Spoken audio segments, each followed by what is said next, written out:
तुझी माझी यारी भाग 42. तर मित्र आणि मैत्रिणींनो, तुम्ही जर आमच्या चॅनलवर नवीन असाल तर चॅनलला सबस्क्राईब करा आणि बेल आयकन प्रेस करा.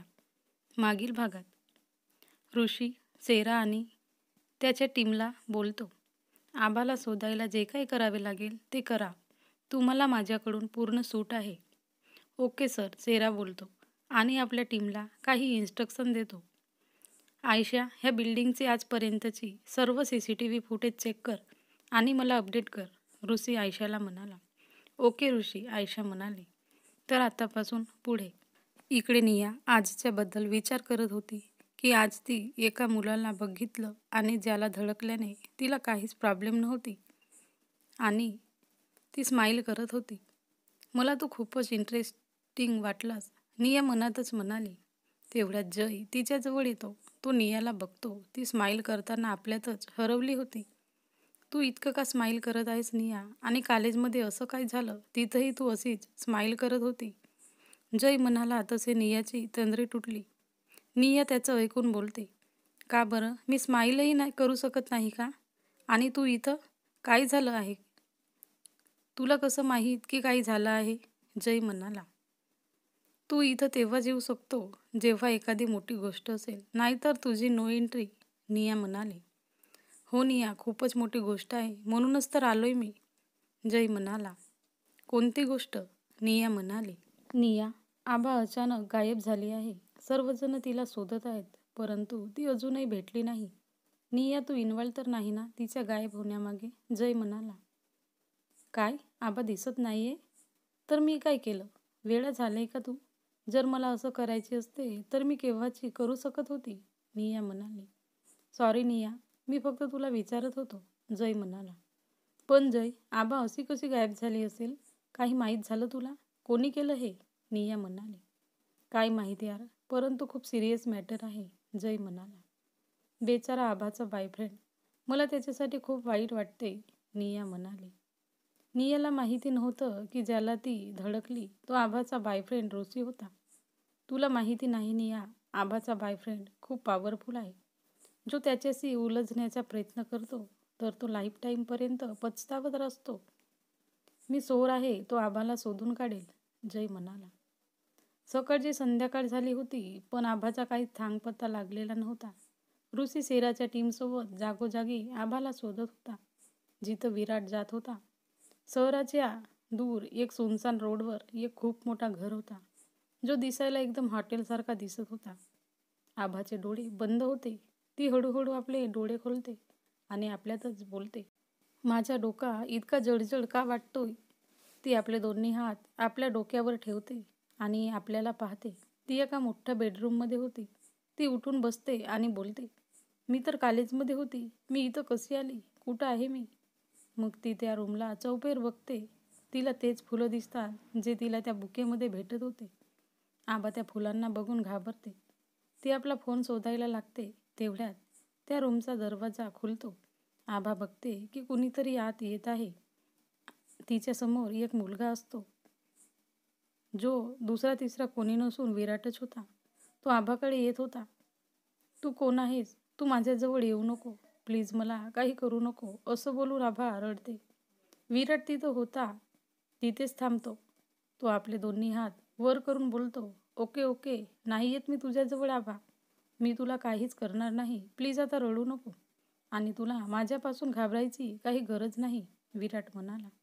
तू कोण आहेस आणि मला इथं का घेऊन आलास तू? मला जायचं आहे इथून, प्लीज जाऊ दे मला, आभा म्हणाले.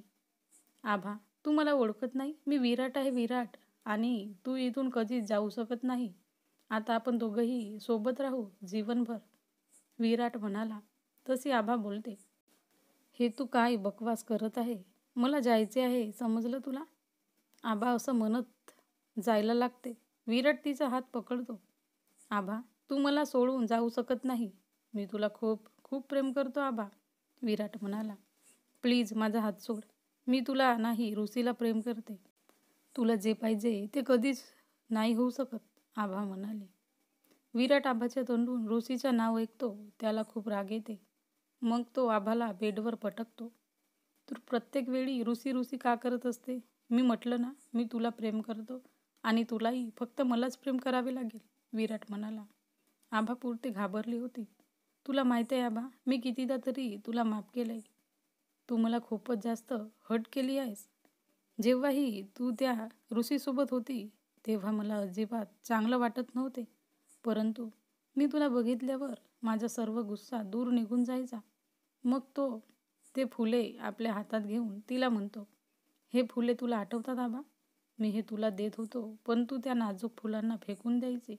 नंतर मी ते फुले उचलून आपल्याजवळ ठेवायचे, कारण त्या फुलांना तू आपला हात लावलेली असायची.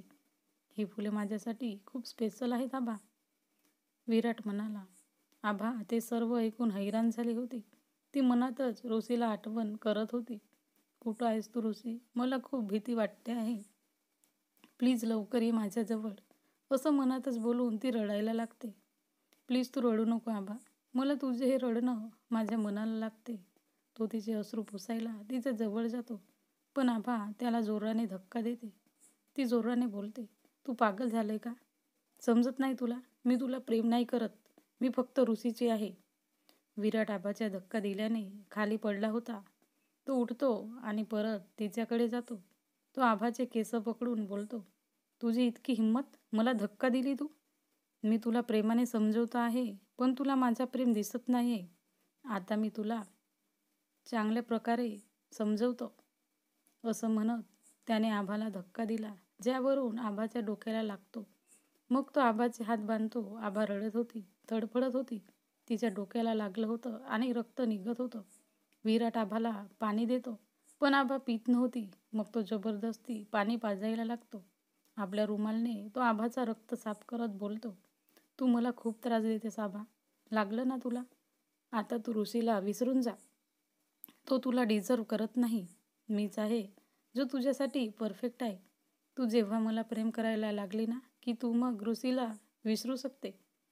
आभाचे रडणे काही थांबत नव्हते. प्लीज आभा रडू नको. किती रडायचे आहे तुला? विराट म्हणाला. आभा त्याच्याकडे पाहतही नव्हती, त्यामुळे त्याला आणखीनच तिचा राग येत होता. आभा तू मला राग आणू नको, विराट म्हणाला. तो तिथं असलेला काही सामान तो आपला लाथ मारून तोडून देतो. आभा तर हे बघून खूपच घाबरते. विराटला आभाच्या रडण्याचा आवाज येणे बंद झाले होते. तो बोलतो, गुड गर्ल. सॉरी आभा, मला तुझा राग आला होता. आता तू माझ्या समोरच राहशील तर मी तुला प्रॉमिस करतो की मी तुझ्यावर कधीच रागावणार नाही, असं म्हणून तो तिच्याजवळ बसतो.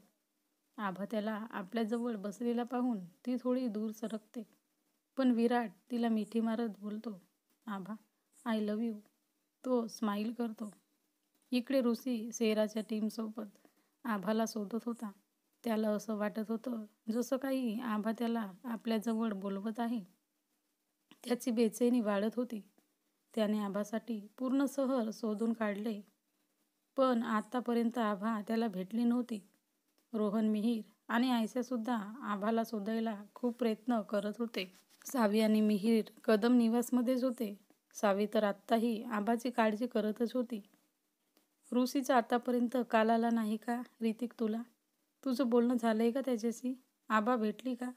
बोल ना प्लीज, सावी ऋतिकला म्हणाली. ऋतिक सावीची परेशानी समजत होता, पण त्यालाही आभाची चिंता होती. प्लीज सावी, तू परेशान नको हो. आभा सेफ असेल, भेटेल ती. ऋषी शोधते ना तिला, ऋतिक म्हणाला. सावीला आभाच्या पप्पांचा कॉल येतो. ती घाबरत ऋतिकला सांगते की आभाच्या पप्पांचा फोन येत आहे. ते कशाला मला फोन करत आहेत? त्यांना आभाबद्दल माहीत तर झाले नसेल. मी काय सांगू त्यांना? तू कॉल उचल आणि त्यांनी जर आभाबद्दल विचारलेच तर बोल की ती थोडी बिझी आहे, थोड्या वेळाने ती कॉल करेल, ऋतिक म्हणाला. मग सावी कॉल उचलते. शिवराज पवार म्हणतात, सावी आभा कुठं आहे? ती ठीक तर आहे ना? मी कधीच तिला कॉल करतोय, पण तिचा नंबर स्विच ऑफ दाखवत आहे. अंकल ते ॲक्च्युली आभा थोडी बिझी आहे. कदाचित तिने फोन स्विच ऑफ केले असेल. थोड्या वेळाने कॉल करेल ती. मी सांगेल तिला तुमचा कॉल आला होता म्हणून, सावी घाबरत म्हणाली. ओके सावी, तू ठीक आहे ना? शिवराज पवार म्हणाले. हो मी ठीक आहे अंकल, सावी म्हणाली. सावी आभाचं नाही तर तू सुद्धा माझी मुलगी आहेस. तुला काही प्रॉब्लेम असेल तर सांग मला, ओके? शिवराज पवार म्हणाले. नाही अंकल, मला काहीच प्रॉब्लेम नाही, सावी म्हणाली. तुम्हा दोघींसाठी माझ्याकडे एक सरप्राईज आहे, जे तुम्हाला लवकरच माहिती होईल. स्वतःची आणि आबाची काळजी घे, असं म्हणून शिवराज पवार कॉल कट करतात. सावी कॉल कट झाल्यानंतर इमोशनल होते. मी अंकलशी किती वेळा तरी खोटी बोलली असेल, पण कधीच मला वाईट वाटले नाही. परंतु आज खूपच वाईट वाटतंय, सावी म्हणाली. तू गिल्टी फील नको करू, सर्व ठीक होईल, ऋतिक म्हणाला. तर मित्रांनी मैत्रिणींनो, आबाच्या पप्पांकडे काय सरप्राईज असेल त्यांच्याकरिता आणि आबा भेटेल का रुसीला ते सांगा कमेंटमध्ये आणि जास्तीत जास्त शेअर करा.